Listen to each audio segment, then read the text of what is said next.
అసలు మన సింగర్స్‌కి ఏమైతుంది? ఎందుకంటే వాళ్ళు గలం విప్పిన్రు, ఏదైనా సినిమాలో వాళ్ళు పాట పాడిండ్రు అంటే అది బ్లాక్ బస్టర్ హిట్ అయ్యే పరిస్థితి. లేదు వాళ్ళు పర్సనల్ ఆల్బమ్స్ చేసుకున్నా గూడా హిట్ మీద హిట్ అయితది. కానీ ఎందుకు దేవాలయాల విషయంలా నిర్లక్ష్యంగా వ్యవహరిస్తుర్రా? లేదంటే కావాలని చేస్తుండ్రా? ఇట్లాంటివి ఎన్నో ప్రశ్నలొస్తున్నాయి. సో, ఎందుకు ఈరోజు ఈ ముచ్చట మాట్లాడుతున్నామంటే జయశంకర్ భూపాలపల్లి కాళేశ్వర ఆలయం. సో, ఈ కాళేశ్వర ఆలయం గురించి మనం ఒకటి తెలుసుకోవాలి. మనం ఎక్కడ శివాలయంలో చూసినా ఆఖరికి శ్రీరాముడే ప్రతిష్ఠించిన కీసరగుట్ట, కేసరి నందిని గుట్ట కూడా అని అంటారు. ఆ కీసరగుట్టల సాక్షాత్ శ్రీరామచంద్రుడే ప్రతిష్ఠించిన లింగం ఉంది. కానీ గర్భాలయంలో ఆడ కూడా ఒకటే లింగం ఉంటుంది. ఆంజనేయ స్వామి ప్రతిష్ఠించిన లింగం కూడా ఉంది. సో అక్కడ కూడా ఒకటే లింగం ఉంటుంది. కానీ ఇక్కడ జయశంకర భూపాలపల్లిలో ఉండే కాళేశ్వర స్వామి ఆలయం ఇంట్లో ఒకటే ప్లేస్లో 2 ఆలయాలు ఉంటాయి. సో అందులో కాళేశ్వర స్వామి ఒకరు, ముక్తేశ్వర స్వామి, ఇట్లా 2 పేర్లు ఉంటాయి అన్నమాట. సో ఒక్కసారి ఆ విజువల్స్ చూద్దాం. మనకు చూసిన తర్వాత మనకు అర్థమవుతుంది. ఇగో చూసిరైనా. సో ఇవి కూడా మనం డైరెక్ట్గా దింపిన ఫోటో కాదు. సో కాళేశ్వర ముక్తేశ్వర స్వామి ఆలయం వెబ్సైట్లో నుంచి మనం డౌన్లోడ్ చేసుకున్న పిక్స్ అనమాట ఇవి. చూసారా, ఒకటే గర్భాలయంలో పక్క పక్కన 2 శివలింగాలు. సో అట్లా ఉండే ఆలయం ఏడైనా ఉంది అని అంటే ఇరు తెలుగు రాష్ట్రాల్లో ఒకటే ఒకటి, అది జయశంకర్ భూపాలపల్లి. సో అసలుకి ఇది ఎవరు ప్రతిష్ఠించిండ్రు? లేదంటే 10 సంవత్సరాలదా, లేదంటే ఒక 20-30 సంవత్సరాలదా, లేదంటే కొత్తగా గుడి కట్టి పెట్టిర్రా అంటే కానే కాదు. ఇదంతా కూడా పురాతన దేవాలయం, వందల సంవత్సరాల పురాతన దేవాలయం ఉంది. ఇక్కడ అన్నపూర్ణాదేవి అమ్మవారి విగ్రహం కూడా ఉంటుంది. తర్వాత గణపతి విగ్రహం మీ అందరికీ ఎరకనే, ఆంజనేయ స్వామి. సో ఇట్లాంటి అన్ని ఆలయాల సమూహం, వందల సంవత్సరాల పురాతన దేవాలయం. సో వెనకటికి ఇట్లా ప్రతిష్ఠించి పూజ చేసిర్రు. అండ్ ఇక్కడ మనకి ఇవి సైడ్వి చూస్తే మనకు అర్థమవుతుంది. ఇదంతా కూడా రాతి కట్టడంలో ఇప్పటికీ కూడా ఉంది. సో గతంలో దీని గోపురం పిరమిడ్ లాగా ఉండేది. ఆ తర్వాత వందల సంవత్సరాల చరిత్ర ఉండే ఆలయం, చాలా పురాతన దేవాలయం కాబట్టి ఆ తర్వాత అది కొంత ఇబ్బందికర పరిస్థితులను దాన్ని మళ్ళీ దేవాదాయ శాఖ రెనోవేట్ చేసి గోపురంగా కట్టి తీర్చిదిద్దింది. ఇక్కడ స్వామివారికి సంబంధించిన శివరాత్రి ఉత్సవాలు కావచ్చు, కార్తీక పౌర్ణమి చాలా చాలా ఘనంగా జరుగుతాయి. సో ఇంత హిస్టారికల్ వందల సంవత్సరాల పురాతన దేవాలయం ఉండి కూడా అసలు ఏం చేస్తుండ్రో గుళ్ళ పని, ఆలన పాలన ఎవరి చేతిలో ఉందంటే ప్రైవేట్ వ్యక్తుల చేతిలో లేదు. ఇది ఎండోమెంట్ అధికారుల ఆధీనంలోనే ఉంటుంది. సో అక్కడ జరగాల్సిన పూజా కార్యక్రమాలు కావచ్చు, అర్చకులకు సంబంధించి కావచ్చు, అక్కడ ఒక ఈవో వ్యవస్థ కావచ్చు, ఒక పాలక మండలి వ్యవస్థ కావచ్చు, అక్కడ ఒక ఆలయ కమిటీ కావచ్చు, ఇదంతా కూడా ఉంది. అది కంప్లీట్గా తెలంగాణ ఎండోమెంట్స్ అధికారుల చేతుల్లోనే ఉంది. సో మరి అధికారుల చేతిలో ఉన్న తర్వాత ఏం చేస్తున్నారు అంటే, నేను చెప్పుడు కాదు, మీకు చూస్తారు అయితే ఏం చేస్తున్నారు అనేది.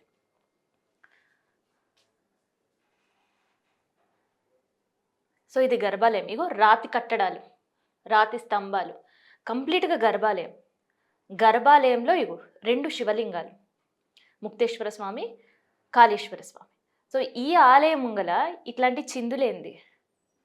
అసలుకి ఏం మాట్లాడాలో కూడా తెలవని పరిస్థితిలా ఒక పక్క విహెచ్‌పి కావచ్చు, ఇంకొకసారి ఆర్ఎస్ఎస్, బజరంగ్ దళ్, విశ్వ హిందూ పరిషత్ వీళ్ళందరూ కూడా ఇయాల దుమ్మెత్తి పోసే పరిస్థితి. విమర్శలు చేస్తున్నారు. అసలు గర్భగుడిలో వెళ్ళేటప్పుడు చాలామంది కూడా మహిళలు వెళ్ళినా కూడా ఇట్లా కొంగు కప్పుకొని లోపలికెళ్తారు. దర్శనం చేసుకొని అంతే గౌరవంగా బయటకొస్తారు. సో అట్లాంటిది ఓకే, తీస్తే తీయొచ్చు. శివరాత్రి సందర్భంగా పాటలు తీయొచ్చు, మన ఆలయాన్ని ప్రమోట్ చేయొచ్చు, లేదంటే భక్తి పాటలు పాడొచ్చు, అది ప్రజల్లోకి పోవచ్చు, వాళ్ళకి దానివల్ల పైసలు కూడా రావచ్చు. దాన్ని ఎవ్వరు కూడా తప్పుపడతారు. కానీ వందల సంవత్సరాల పురాతన దేవాలయంలో ఏంది చిందులు?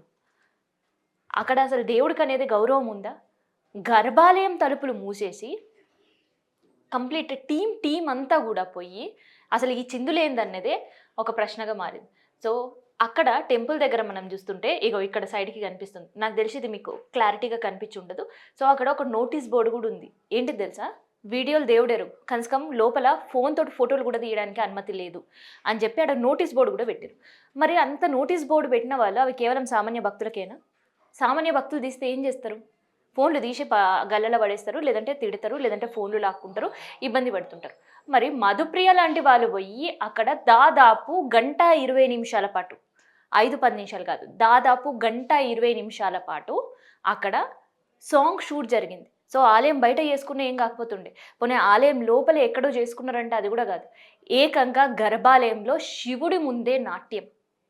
సో ఈ నాట్యం ఏందో అనేది ప్రతి ఒక్కరు కూడా ప్రశ్నిస్తున్నారు. నిజంగా సాంగ్ షూట్ చేయాలి, లేదంటే నిజంగానే అట్లాంటి డాన్సులు చేయాలంటే గుడి బయట కూడా చేసుకోవచ్చు, లేదు గర్భాలయం బయట కూడా చేయొచ్చు. సో అది లేకుండా సాంగ్ పాపులారిటీ గురించో లేదంటే అక్కడ చేస్తే ఇంకా పాపులర్ అవుతుంది అనుకున్నారో ఏమవుతున్నారో అనుకున్నారో తెలియదు కానీ దేవాలయంలో మాత్రం అపచారం జరిగింది. సో ఇప్పటివరకు అట్లాంటి పరిస్థితులు లేవు, వెనుకటి సంధి కూడా లేవు. కానీ ఇప్పుడు ఇట్లాంటి పరిస్థితులు చూస్తున్నాం. సో గత ఏడాది శివరాత్రి అంటే ఈ సింగర్స్కి అందరికీ శివరాత్రి వచ్చింది అంటే అపచారం చెయ్యాలి అని ఇట్లా ఏమైనా రాసి పెట్టుకున్నారేమో అనే అనిపిస్తుంది నాకైతే. ఎందుకంటే గత ఏడాది పాపులర్ సింగర్ మంగ్లీ, తన ప్రస్థానం ఏడికెళ్ళి స్టార్ట్ అయిందో అందరు కూడా తెలుసు కదా. సో అట్లాంటి పాపులర్ సింగర్ ఈ ఫోజ్ చూస్తుంటే మనకి కనిపిస్తుంది కదా, ఏదో ఫోటోకి ఫోజ్ ఇచ్చినట్టే ఉంది, కానీ అది ఫోటోకి ఫోజ్ ఇచ్చిన పరిస్థితి కదా. ఇది మనకి రాహుకేతు పూజలకు సంబంధించిన ఆలయం. సో మీ అందరు కూడా తెలిసి ఉంటుంది, రాహుకేతు పూజలకి చాలా స్పెసిఫిక్గా అక్కడే వెళ్ళి ఖచ్చితంగా చేసుకుంటుంటారు శ్రీకాళహస్తి. అట్లాంటి శ్రీకాళహస్తిలోనే పోనీ ఇది ఫోటోకు ఫోజ్ ఇచ్చడం కాదు, అక్కడ సాంగ్ షూట్ చేసారు లాస్ట్ 2023లా. సో తనని ఇన్స్పిరేషన్గా తీసుకుని మధుప్రియ హ్యాస్టీస్ అట్లాంటి డబ్బింగ్ కొట్టి మళ్ళీ తెలంగాణ జయశంకర్ భూపాలపల్లిలో మళ్ళీ సేమ్ అట్లాంటి క్యారెక్టర్ చేసినట్టేమో అనిపిస్తుంది. ఎందుకంటే ఇది కూడా సేమ్ ఇగో మనకు కనిపిస్తుంది కదా, శ్రీకాళహస్తి పురాతన దేవాలయం. రాహుకేతు పూజలు ఎవరైనా చేసుకోవాలంటే కేవలం తెలుగు రాష్ట్రాలే కాదు, విదేశీయులు కూడా వచ్చి ఆడ దర్శనం చేసుకొని పోతుంటారు, పక్క రాష్ట్రాలు కూడా వచ్చి అక్కడ పూజలు చేయించుకొని పోతుంటారు. సో అట్లాంటి పవిత్రమైన ఆలయంలో ఇట్లాంటి పరిస్థితులు. సో కేవలం ఈ మధుప్రియ గర్భాలయం దగ్గరనే చేసింది. ఆ వీడియో దాదాపు 1.5 గంటల పాటు వాళ్ళు టేక్స్ తీసుకోవడం అవన్నీ చేశారు. కానీ మంగ్లీ మాత్రం 10 అడుగులు ముందే వేసింది. ఆ 2023లో కూడా మీ అందరూ కూడా ఎరుకుంటుంది, బాగా వైరల్ అయిన పరిస్థితి. శివరాత్రికి సంబంధించిన సాంగ్ తీసినప్పుడు ఏకంగా స్ఫటికలింగం దగ్గర నుంచి వాళ్ళ బృందం మొత్తం, ఒక్కరు కాదు ఆ బృందం మొత్తం కాలభైరవ స్వామి ఆలయం తర్వాత అమ్మవారి సన్నిధిలో కూడా చేశారు. అక్కడితో ఆగిపోయారంటే అది కాదు, ఆ నుంచి రాయల మండపం కావచ్చు, రాహుకేతు మండపం కావచ్చు, ఉంజల సేవ జరిగే మండపంలో ఉంజల సేవ చాలా పవిత్రంగా భావిస్తారు అక్కడ. సో ఆ ఉంజల సేవ చూడాలి అని చాలామంది సాయంత్రం ఎప్పుడైతే పూజ అయిపోతుందో ఆ ఉంజల సేవ కోసం ఎదురు చూసే పరిస్థితి. సో అట్లాంటి మా వాళ్ళు కూడా మండపానికి బయటే ఉండి చేస్తుంటారు. సో అట్లాంటి ప్లేస్లో కూడా మంగ్లీ నాట్యం, డ్యాన్స్, సాంగ్ షూట్ ఇవన్నీ కూడా చేసింది. సో ఆమెని ఇన్స్పిరేషన్గా తీసుకున్నదేమో మధుప్రియ. సో ఇప్పుడు ఇట్లాంటి ఆలయం చూడండి ఎంత పవిత్రంగా భావిస్తారంటే ఈ స్పేస్ని. ఆలయం పైన రెనివేట్ చేసారు కానీ గర్భాలయంలో ఎక్కడ ఏం రెనివేట్ చేయకుండా ఎట్లా ఉన్న ఆలయాన్ని అట్లే పెట్టారు. ఎందుకంటే చాలా రేర్గా టెంపుల్ ఇది, ఒక శివలింగం ఒకే గర్భాలయంలో 2 శివలింగాలు ఒకే పీఠం పైన ఉండడం అనేది. సో అంత పవిత్రత అండ్ ఎంతో పురాణ చరిత్ర ఉండే ఆలయాన్ని ఇవాళ అప్రతిష్ట పాలు చేస్తారు. ఎవరో పక్క రాష్ట్ర పలు ఇంకొకరే కాదు, మన సింగర్ మధుప్రియని. సో ఇదంతా కూడా సిగ్గుచేటు చెప్పుకోనికి ఇన్నికి కూడా అని విశ్వ హిందూ పరిషత్ కావచ్చు లేదంటే ఆర్ఎస్ఎస్ కావచ్చు వీళ్ళందరూ కూడా క్షమాపణ చెప్పాలని కోరుతున్నారు. మరి దీన్ని మధుప్రియ ఎట్లా తీసుకుంటుందో చూద్దాం. ఎందుకంటే ఒకరి తర్వాత ఒకరు వివాదం.